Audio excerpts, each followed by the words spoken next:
Thanks for joining us for Valley News Live at 10. I'm Justin Betty. And I'm Stacey Van Dyke. Right now, the Cass County Jail is full, more full than it's been in decades, and it's causing some people to simply not be booked because of it. Yeah, instead they're being sent home with an ankle monitor. Tonight, Valley News Team's Bobby Fallett investigated why this is happening, what's being done to keep you safe, and why a long-term answer is going to take a little more time.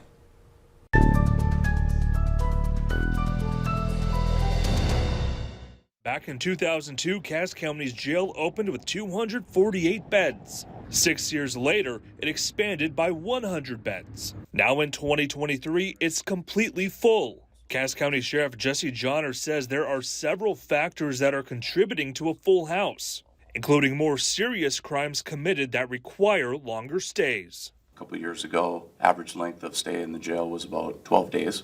Now we're seeing that number around 72. A new pod is being built right now to help expand the jail by an additional 192 beds. The $31.8 million bill will be covered by the CARES Act and other funding.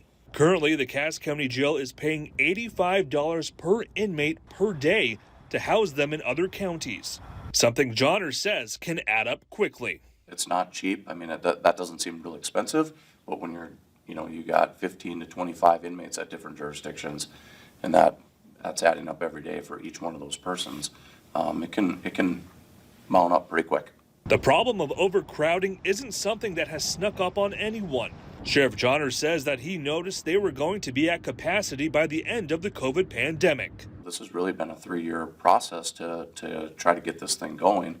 Again, through talks with our commissioners and then doing the proper studies to make sure that we build the thing big enough.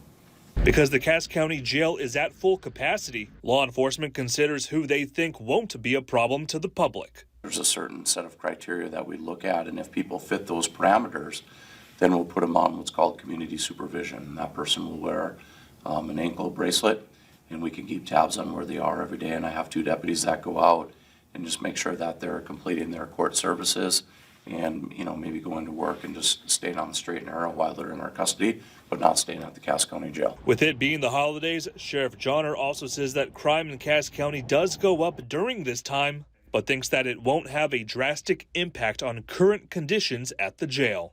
In Fargo, Bobby Fallett, Valley News Live.